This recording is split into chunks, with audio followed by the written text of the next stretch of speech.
Shalom saudara yang dikasihi Tuhan Yesus Kristus. Selamat pagi, salam sejahtera untuk kita semuanya. Selamat datang kembali di Renungan Rohani pagi hari ini. Semoga saudara yang terkasih dalam keadaan sehat selalu, kiranya damai dan sukacita Roh Kudus melimpah di dalam hati dan pikiran saudara saat ini. Sebelum kita mulai renungan pagi ini, marilah kita bersama-sama berdoa. Tuhan Yesus, terima kasih sudah membangunkanku pagi hari ini. Terima kasih atas penyertaan dan perlindungan Tuhan. Semua karena karunia Tuhan aku dapat bangun dengan pagi hari ini.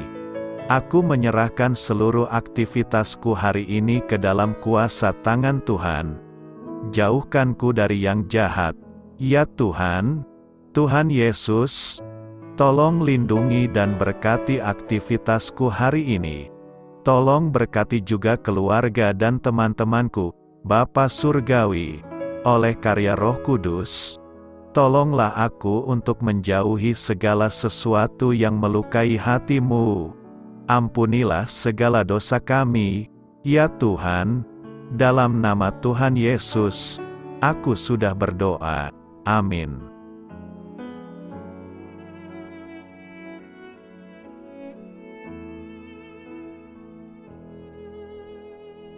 Sahabat Suara Sion, pembacaan ayat emas Alkitab renungan kita hari ini. Nats pilihan kita adalah, Tuhan, tidak membiarkan pemusnah masuk ke dalam rumah-Mu untuk menulahi. Tertulis dalam kitab Keluaran 12 ayat 23, bacaan kita terambil dari kitab Keluaran 12 ayat 21-30. Lalu Musa memanggil semua tua-tua Israel serta berkata kepada mereka, "Pergilah, ambillah kambing domba untuk kaummu dan sembelihlah anak domba Paskah. Kemudian kamu harus mengambil seikat hisop dan mencelupkannya dalam darah yang ada dalam sebuah pasu, dan darah itu kamu harus sapukan pada ambang atas dan pada kedua tiang pintu. Seorang pun dari kamu tidak boleh keluar pintu rumahnya sampai pagi. Dan Tuhan akan menjalani Mesir untuk menulahinya. Apabila ia melihat darah pada ambang atas dan pada kedua tiang pintu itu, maka Tuhan akan melewati pintu itu dan tidak membiarkan pemusnah masuk ke dalam rumahmu untuk menulahi.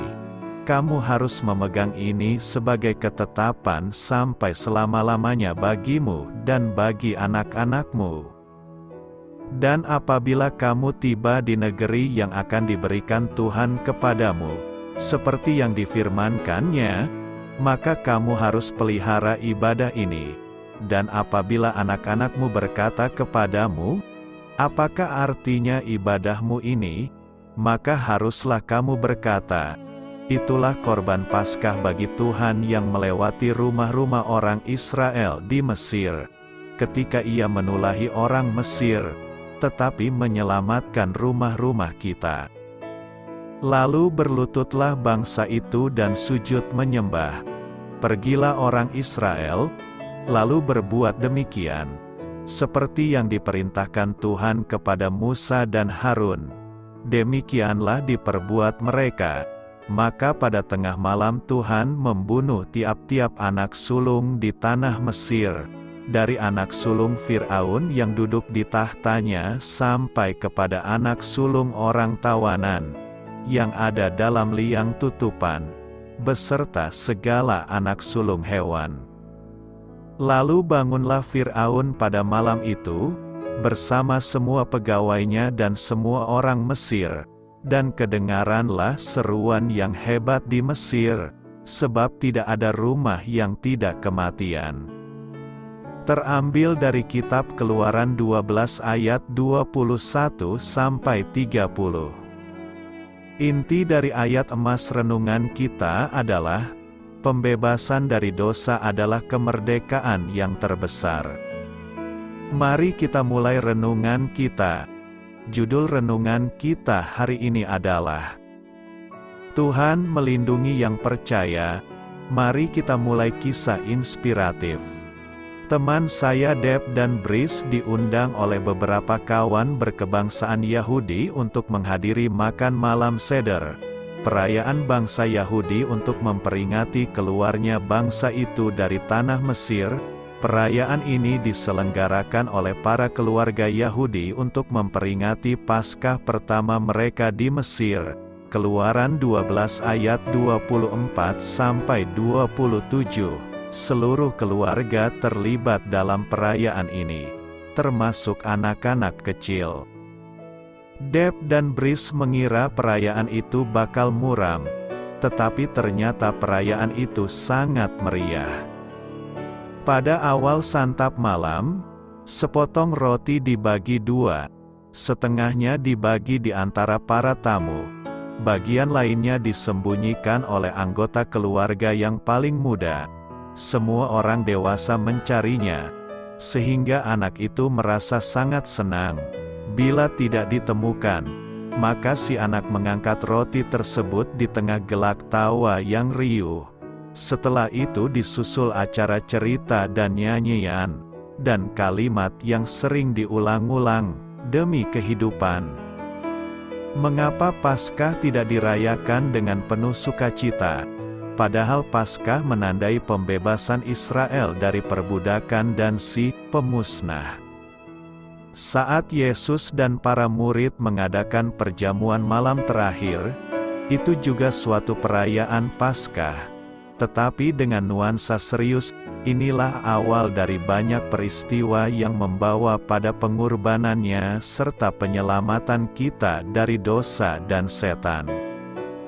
Dari perbudakan rohani ke pembebasan rohani, dari kematian ke kehidupan. Ketika merayakan pembebasan kita pun dapat berkata dengan sukacita satu kepada yang lain, demi kehidupan. Ibrani 10 ayat 1 berkata, di dalam hukum Taurat hanya terdapat bayangan saja dari keselamatan yang akan datang, dan bukan hakikat dari keselamatan itu sendiri. Karena itu dengan korban yang sama, yang setiap tahun terus-menerus dipersembahkan, hukum Taurat tidak mungkin menyempurnakan mereka yang datang mengambil bagian di dalamnya. Kolose 2 ayat 16-17 berkata, karena itu janganlah kamu biarkan orang menghukum kamu mengenai makanan dan minuman atau mengenai hari raya, bulan baru ataupun hari Sabat.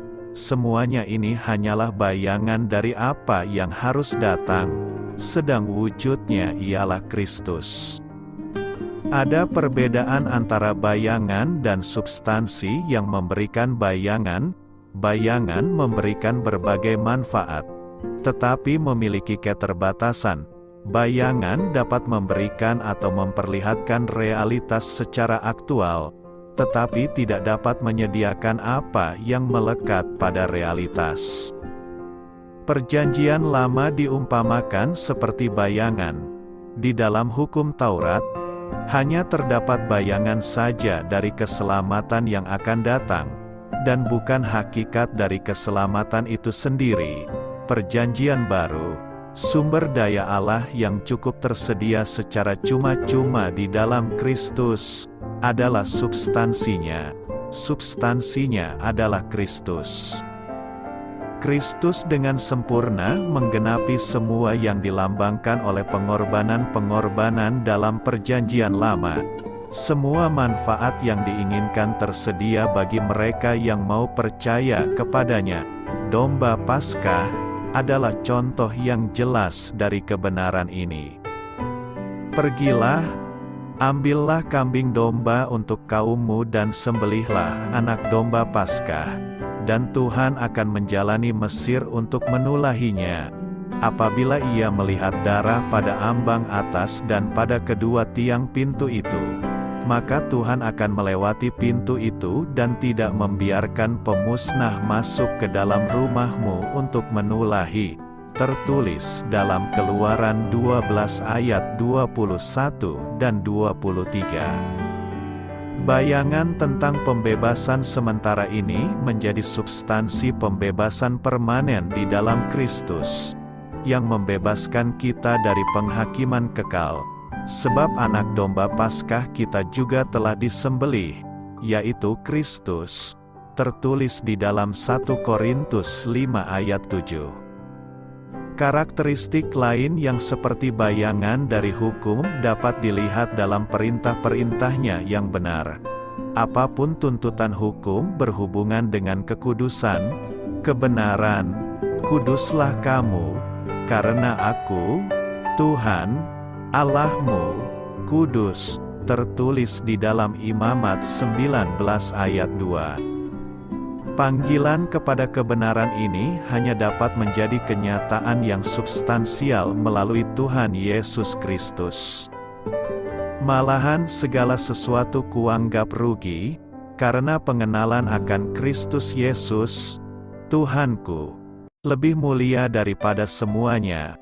Oleh karena Dialah aku telah melepaskan semuanya itu dan menganggapnya sampah, supaya aku memperoleh Kristus, dan berada dalam Dia bukan dengan kebenaranku sendiri karena mentaati hukum Taurat, melainkan dengan kebenaran karena kepercayaan kepada Kristus, yaitu kebenaran yang Allah anugerahkan berdasarkan kepercayaan. Tertulis di dalam Filipi 3 ayat 8-9. Semua karena apa yang telah Tuhan Yesus lakukan untuk kita. Kita tidak bisa melakukan apapun dengan sempurna, namun hanya Tuhan Yesuslah yang menyempurnakannya. Ini semua bukan tentang kesempurnaan hukum Taurat atau perbuatan kita, tetapi tentang kesempurnaan Tuhan Yesus dan karyanya yang luar biasa. Semua hal baik yang akan datang telah dinubuatkan di dalam Perjanjian Lama. Roh Kudus akan membawa dan menuntun kita ke substansi spiritual tak terbatas yang ditemukan hanya di dalam Tuhan Yesus, melalui Perjanjian Baru. Amin. Marilah kita renungkan di dalam hati kita. Doa saya menyertai saudara sekalian. Saya memberkati Anda agar sewaktu Anda mencarinya dari Dia, Bapa Surgawi Anda akan memberikan bagi Anda roti harian Anda. Dalam nama Yesus Kristus, Tuhan yang berkuasa atas alam semesta dan menuntun kita kepada iman yang menyelamatkan, Tuhan Yesus menyertai senantiasa. Tuhan memberkati. Amin.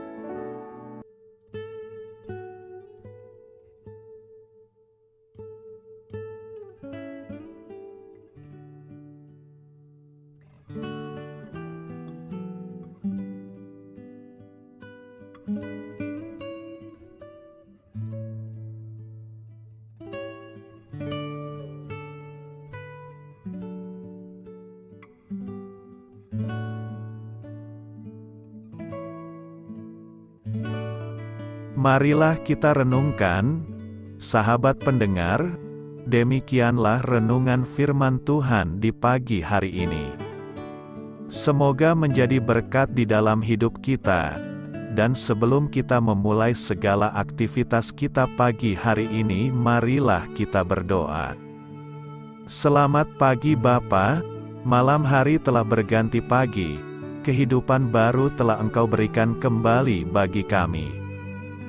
Bapa Surgawi, tolonglah aku menyadari kebutuhan orang lain, supaya aku dapat membagikan apa yang telah Engkau berikan kepadaku. Pada saat aku membutuhkan, berilah aku keyakinan bahwa Engkau akan mencukupkanku, melalui orang-orang yang mengasihi-Mu. Bukan karena kami pantas atau layak, namun karena kasih karunia-Mu, kami boleh ada, sebagaimana kami ada di pagi hari ini. Terima kasih Tuhan, atas kesempatan baru yang telah Tuhan berikan kepada kami, untuk bisa memperbaiki diri agar kami bisa lebih layak di hadapan-Mu. Hari ini kami serahkan semua perkara dan kesulitan yang akan kami lalui ke dalam tangan-Mu.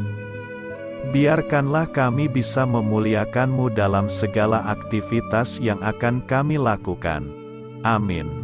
Biarlah firman Tuhan menjadi pengingat untuk kita semua, bahwa tuntunan dari Roh Kudus akan selalu memberi jalan keluar bagi setiap permasalahan hidup kita, dan memberi kedamaian di hati kita. Sampai jumpa di renungan pagi rohani Suara Sion berikutnya. Kiranya Tuhan selalu memberkati saudara semua hari ini. Amin. Shalom.